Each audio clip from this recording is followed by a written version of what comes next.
शंकर तेरी जटा में बहती है गंगाधारा, शंकर तेरी जटा में बहती है गंगाधारा, शंकर तेरी जटा में बहती है गंगाधारा, शंकर तेरी जटा में बहती है गंगाधारा, बहती है गंगाधारा। काली घटा के अंदर, हाँ काली घटा के अंदर जो दामिनी उजाला, शंकर तेरी जटा में बहती है गंगाधारा, शंकर तेरी जटा में बहती है गंगाधारा, शंकर तेरी जटा में। बोलिए सियावर रामचंद्र भगवान की जय, बोलिए शिव भक्तवत्सल भगवान की जय, बोलिए महर्षि वाल्मीकि भगवान की जय। तो भक्तों, जिस प्रकार पिछले भाग में हमने श्रीमद् वाल्मीकि रामायण के महात्म्य में हमने थोड़ा सा प्रवेश ही किया, आज हम ये जानेंगे कि रामायण का अगर हम श्रवण करते हैं तो किन किन मास में, यानी कि कौन कौन से महीने में हमें रामायण का श्रवण करना चाहिए और किस किस महीने में श्रवण करने से हमें क्या क्या लाभ होंगे। अगर हम चैत्र मास में श्रवण करते हैं तो हमें क्या लाभ होंगे, अगर हम माघ मास में श्रवण करते हैं तो हमें क्या लाभ होगा। तो इन सारी चर्चाओं में आज हम प्रवेश करेंगे। तो आइए आज की कथा को आरंभ करते हैं।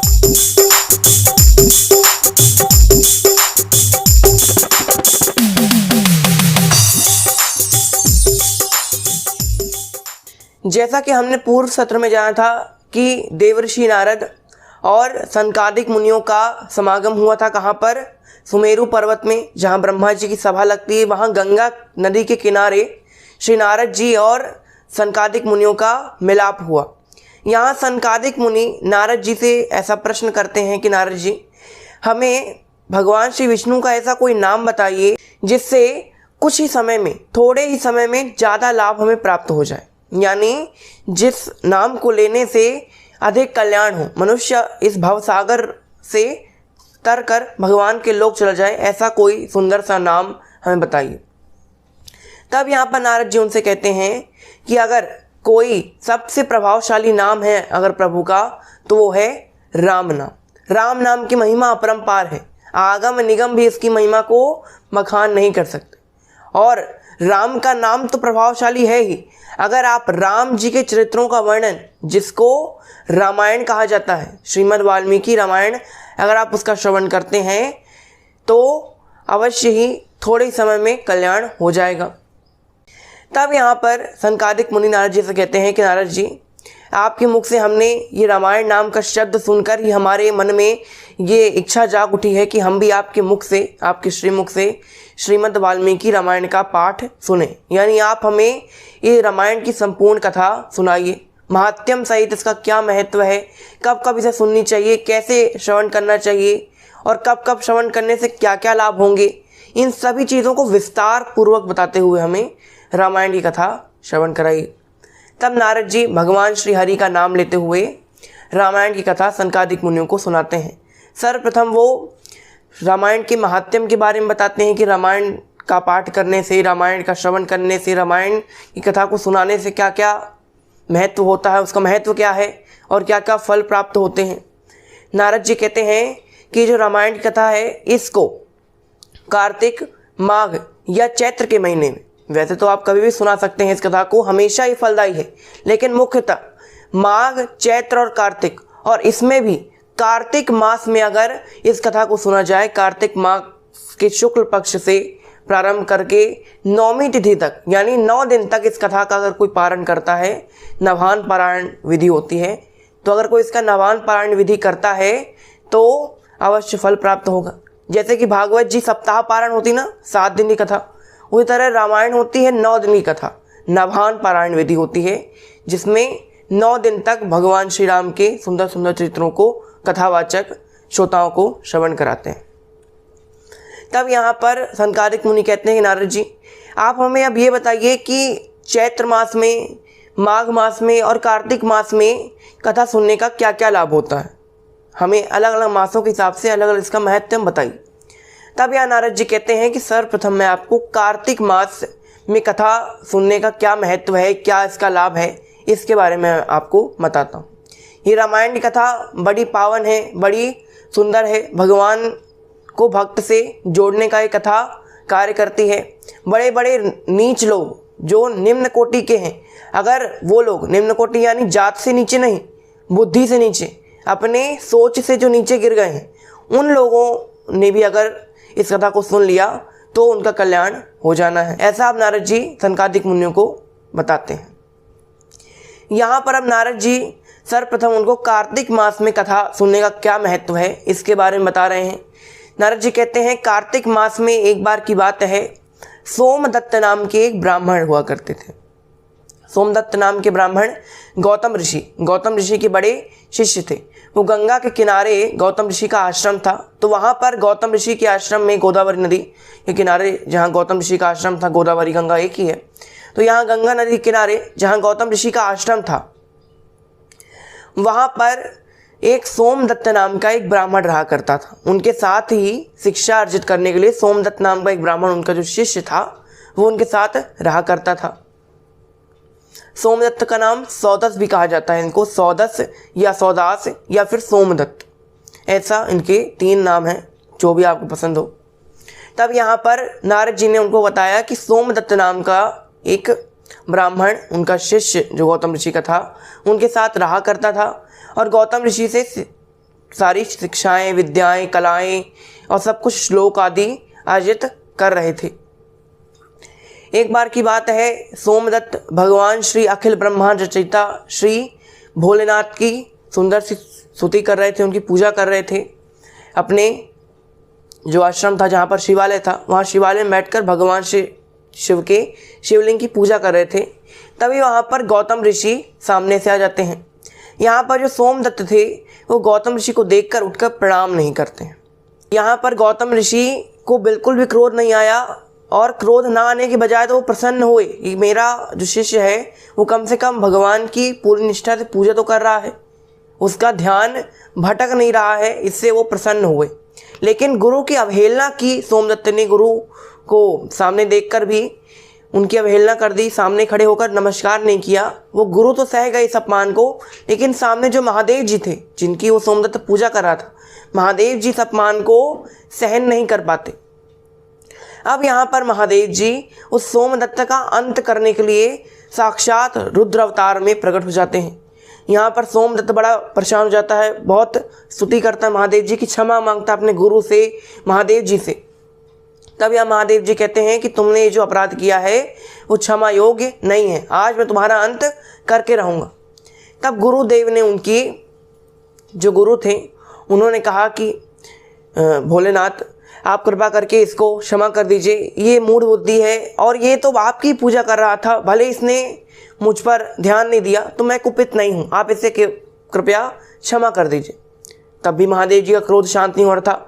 तब यहाँ पर उन ऋषि ने, गौतम ऋषि ने महादेव जी के सामने रुद्राष्टकम यानी नमामि शमीशा निर्वाण रूपम, ये पूरा रुद्राष्टकम सुना दिया महादेव जी को। उससे प्रसन्न होकर महादेव जी उस सोमदत्त का अंत नहीं करते, पर श्राप दे देते हैं कि तुमने गुरु की अवहेलना की है तो तुम इस मानव शरीर को त्याग कर, मानव योनि को त्याग कर एक राक्षस की योनि में विचरण करोगे। इसके पश्चात तुम्हारे गुरु के कहने पर हम तुमको ये वरदान भी देते हैं कि अगर तुम राक्षस की योनि में विचरण करोगे तो बाद में राम नाम के प्रभाव से तुम मुक्ति भी तुम्हारी हो जाएगी, तुम दोबारा इस मानव शरीर को धारण करोगे और या तो मानव शरीर को बिना धारण किए ही साक्षात भगवान के धाम को चले जाओगे। तब यहाँ पर महादेव जी ये सारी बातें कर कर चले जाते हैं। यहाँ पर जो सोमदत्त था, महादेव जी के श्रापवश एक बड़ा सा राक्षस का शरीर धारण कर लेता है। यहाँ पर वो अपने गुरुदेव से पूछता है कि गुरुदेव, आप मुझे ये जो राक्षस का शरीर मिला है, इस राक्षस के शरीर से बाहर निकलने का कोई मार्ग बताइए। तब यहाँ पर गुरुदेव कहते हैं कि जैसा कि महादेव जी ने कहा कि अगर तुम राम नाम का जाप करो, अगर तुम रामायण की कथा सुनो, कार्तिक मास के शुक्ल पक्ष में नवान पारायण विधि यानी 9 दिन तक अगर तुम निरंतर श्री राम नाम का जाप करो और रामायण की सुंदर सी कथा को श्रवण करो तो तुम्हारा कल्याण अवश्य होगा और तुम इस राक्षस योनि से मुक्त होकर भगवान के परम धाम साकेत को चले जाओगे। यहाँ पर अब गौतम ऋषि से ये सारी बातें सुनने के पश्चात वो जो राक्षस को योनि को प्राप्त हुआ सोमदत्त था वो विचरण करने लगता है। अब यहाँ वहाँ जंगल में गौतम ऋषि अपने कुटिया में चले जाते हैं। यहाँ पर जो सोमदत्त था अब राक्षस की योनि में है तो उसको जो भोजन है उसका वो मांसाहार हो गया है। अब वो जंगलों में जाता था और जितने भी पशु पक्षी हिरण आदि थे उन सब का मांस खाता था, भक्षण कर लेता था सबको। उसने 6 महीने में ही 100 योजन जंगल उखाड़ डाले थे। पेड़ों को उखाड़ लिया करता था उसको जब क्रोध आता, जब उसको भोजन नहीं मिलता तो उसने पूरा 100 योजन तक की भूमि उसने उजाड़ डाली थी। एक दिन वो नर्मदा के किनारे पहुंचता है। नर्मदा के किनारे वो बैठा हुआ था, तभी वहां पर कलिंग देश में जन्मे महाप्रतापी श्री गर्ग ऋषि उसके सामने से गुजरते हैं। वो काशी नगरी को जा रहे थे भगवान श्री विश्वनाथ के दर्शन करने के लिए। तब यहाँ पर जो सोमदत्त था उसने देखा कि ये आज तो अच्छा भोजन मिला है, ये ऋषि बड़ा हट्टा कट्टा लगता है, आज तो इसका भोजन मिला है, आज तो हमारी दावत हो जाएगी। तब यहाँ पर सोमदत्त जो राक्षस था जैसे ही गर्ग ऋषि को स्पर्श करने वाला है, उनको छूने वाला है, वैसे ही जो गर्ग ऋषि थे वो राम नाम का जाप कर रहे थे। तो गर्ग ऋषि राम नाम का जाप कर रहे थे तो राम नाम के जाप का जो उनके ऊपर उनके आगे पीछे एक चक्र बना हुआ था। जैसे वो सोमदत्त ने उनको स्पर्श करने की चेष्टा की वैसे उस राम नाम के कवच का ये प्रभाव हुआ कि सोमदत्त उनको स्पर्श किए बिना ही उस कवच को स्पर्श करने से वो 100 योजन दूर जाकर गिर पड़ा। यहाँ पर जो राक्षस था उसको बड़ा आश्चर्य हुआ कि ये साधारण सा ऋषि और ये राम नाम का जाप कर रहा है, तो राम नाम का जाप इतना प्रभावशाली है कि मुझे जिसने सबको उखाड़ डाला, मैंने 100 योजन की भूमि 6 महीने में उखाड़ डाली, वो केवल राम नाम के जाप से विफल हो गया। मेरा प्रयास केवल एक राम नाम के जाप से विफल हो गया। तब यहाँ पर उसको अपने गुरु की कही हुई बात याद आती है कि अगर तुम राम नाम का जाप करो, रामायण की कथा को श्रवण करो तो तुम्हारा कल्याण हो जाएगा। तब यहाँ जो राक्षस था वो गर्ग ऋषि के पास जाता है, उनकी स्तुति करता है और सारा वृत्तांत सुना देता है कि मुझे महादेव जी ने श्राप दिया वगैरह वगैरह वगैरह, जितनी कहानी थी वो सब सुना दिया उसने। तब यहाँ पर गर्ग ऋषि कहते हैं कि मैं समझ गया हूँ कि तुम्हारा मेरे पास आने का क्या प्रयोजन है। चलो अब मैं तुमको 9 दिन तक रामायण की कथा महात्म्य सहित श्रवण करा देता हूँ। यहाँ पर गर्ग ऋषि बढ़िया अच्छे आसन पर बैठते हैं। नीचे के आसन पर राक्षस बैठा हुआ है।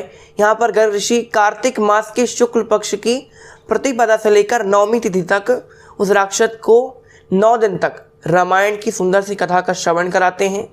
रामायण की कथा का श्रवण करने के पश्चात जब उस राक्षस का अंत होता है, जब वो अपने राक्षस के शरीर को सोमदत्त त्याग देता है और जैसे ही उसने उस राक्षस के शरीर को त्यागा वैसे ही भगवान का पुष्पक विमान साक्षात उसको लेने के लिए आता है। जैसे ही पुष्पक विमान आया वैसे ही भगवान के 2 जो गण थे वो भी आते हैं, 2 पार्षद आते हैं।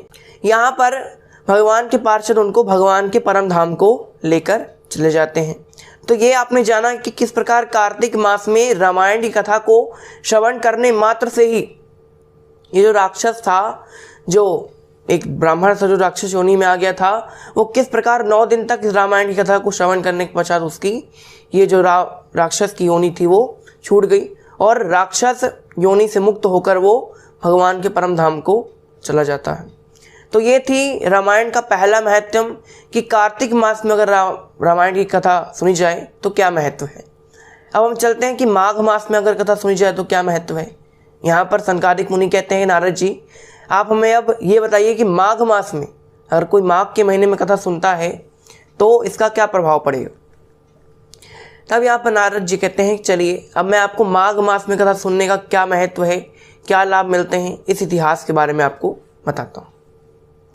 नारद जी कहते हैं एक बार की बात है, द्वापर युग में एक राजा थे।